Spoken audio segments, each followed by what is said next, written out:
14h, 16h, Brigitte Lahaie, Sud Radio. Avec Daniel Ballesteros, médecin, qui nous donne les bons conseils pour prendre soin de notre santé, notre bien le plus précieux. On a compris, bien se nourrir, bouger, être entouré de gens qu'on aime, faire l'amour à tout âge. Jusqu'à plus d'âge d'ailleurs. Cela étant dit, oui, on peut faire l'amour jusqu'à 100 ans. Il n'y a aucune contre-indication. Alors que jouer au tennis à 100 ans, ça sera peut-être difficile. Oui. On peut jouer au pénis, c'est autre chose, mais bon. Jouons au pénis, voilà. Belle réflexion, Daniel Ballesteros. Allez, on va jouer avec le pénis et ses 2 balles. Eric, bonjour. Bonjour Brigitte, bonjour Monsieur Ballesteros. Oui, bonjour. Oui. Alors. Merci d'être avec nous, Eric. Racontez-nous votre prise de conscience. Merci à vous. Alors ma prise de conscience à moi, elle s'est faite, je sais pas, toute ma vie, je dirais. Moi, je suis parti d'une famille un peu compliquée et disons vers la trentaine, j'ai commencé à me rendre compte, que je me suis mis à la course à pied, par exemple, et je me suis rendu compte que j'en tirais beaucoup de plaisir et beaucoup de bienfaits pour la santé. Et petit à petit, je suis arrivé à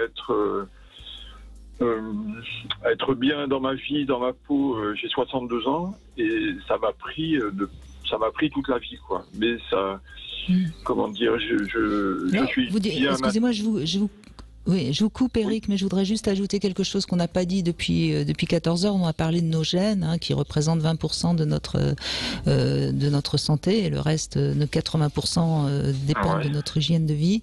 Mais il y a quand même quelque chose qu'on n'a pas dit, Daniel Ballesteros, la manière dont on a été élevé, le milieu familial dans lequel on aura été sécurisé, aimé, ou au contraire maltraité, joue aussi énormément sur notre santé. On sait qu'il peut y avoir des problèmes hormonaux, il peut y avoir des tas de choses qui vont résulter d'abus sexuels ou d'une mauvaise enfance, de mauvais parents, pardon, et qui ont donc ça on l'a pas dit, mais je crois que c'est important de le dire parce que ceux qui ont eu une enfance malheureuse, ça demande une plus grande prise de conscience, ça demande de rétablir l'équilibre, ce qui est heureusement possible, évidemment. Je voudrais rassurer Eric, toutes les familles sont compliquées, donc ça c'est pas. Après oui, c'est vrai que c'est pas un scoop, si vous voulez. Donc en général, on tombe dans une famille qui a un certain nombre de critères à respecter, qui nous demande un certain nombre de critères à respecter, qui peut effectivement émotionnellement être perturbant. Et justement, c'est ce dont on disait en début d'émission, tout ce travail qu'on fait sur soi, c'est de découvrir qui on est vraiment, de sortir de l'ego formaté par les souffrances et par ce qu'on nous impose quand on est jeune, ce qui est normal, sinon on peut pas vivre dans une famille. Si vous pouvez pas dire à 5 ans, je prends mes clics et mes claques, je prends un studio en ville et je change de métier, vous pouvez pas le dire. Donc vous êtes obligé de rester dans ce métier et vous fabriquez un ego qui peut être destructeur, vous pouvez fabriquer des pathologies. Donc la prise de conscience, comme on le disait tout à l'heure, peut se faire soit à travers une maladie, soit à travers des rencontres que l'on fait. Et tout ça fait que d'un seul coup, on va réfléchir à nos comportements antérieurs et qu'on va peut-être, avec un petit travail personnel, que j'appelle moi le système d'évolution personnelle, j'en parle effectivement dans mon livre « Se soigner, c'est s'écouter », eh bien on va permettre de faire la rencontre enfin avec soi. Et chaque fois qu'on est soi-même, on n'est plus malade. Dès qu'on sort de ce que l'on devrait, ce qu'on nous oblige à être alors que c'est pas nous, on est malade. Et la maladie se glisse entre les deux. La maladie se glisse entre ce que l'on est vraiment et ce que voudraient que les autres, que vous fussiez, si je peux me permettre cette expression. Les autres, oui. Et Eric, il me semble que la course, parce que vous avez dit que vous avez beaucoup, vous avez pratiqué beaucoup de course à pied, c'est une manière de j'allais dire presque de fuir ce qui ne va pas pour arriver à ce qui va. Moi j'aime bien cette image et je trouve que quand on court, on a ça, on se ressente sur soi, me semble-t-il. En tout cas, c'est ce que vous avez visiblement découvert. On prend on prend le commandement de sa vie un peu, et puis on va vers du bien-être déjà tout physiquement, basiquement, oui. Et puis. J'ai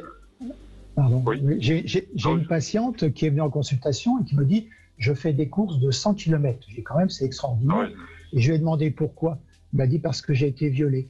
Donc c'est comme si elle voulait échapper par les courses, et notamment des courses très longues, sur 2 jours, échapper à son violeur. Vous voyez, c'est souvent des fuites, effectivement, mais c'est bien aussi de bouger. C'est bien de bouger parce que ça modifie nos neurones aussi. C'est pas que la santé physique, ça modifie aussi l'état de nos neurones. Et d'ailleurs, quand vous courez ou que vous marchez rapidement, il y a des tas d'idées qui peuvent vous venir. Moi, je sais que quand je suis en train d'écrire un livre, il y a des tas d'idées qui me viennent. Vous voyez, c'est quelque chose de très salvateur, la course et la marche rapide. Ouais. Et puis, enfin, au cours de la vie, j'ai cherché finalement qui j'étais vraiment.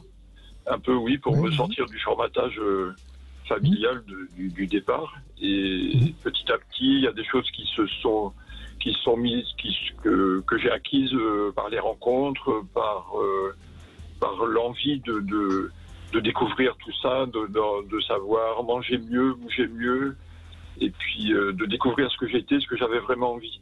Parce que ça s'étend après à la vie en général, à tous les plans de la vie. Et je me suis remis à la musique, je me suis...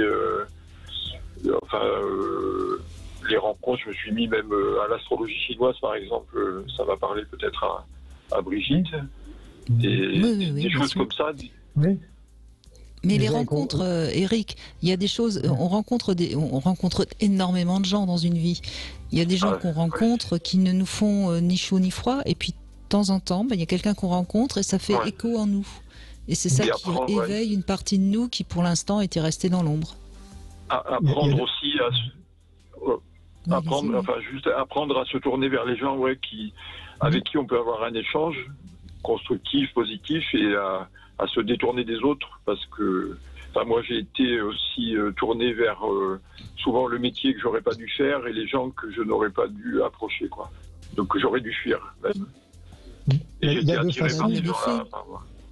Il y a deux façons aujourd'hui. Et petit à petit, voilà, j'ai appris à faire, j'ai appris à voir clairement un peu dans tout ça. Il y a des façons de se transformer. L'important, c'est d'avoir tourné le dos à cela. Il ne faut pas regretter de ne pas l'avoir fait assez vite. C'était la vie, c'était comme ça. Pas Bien drôle, sûr. Il y a deux façons de se transformer, c'est avoir envie de le faire par les rencontres, et la deuxième façon, malheureusement, c'est la maladie, qui fait que c'est le plus court chemin vers soi-même, parce que là, on est obligé de se poser des questions, pourquoi on en est arrivé là.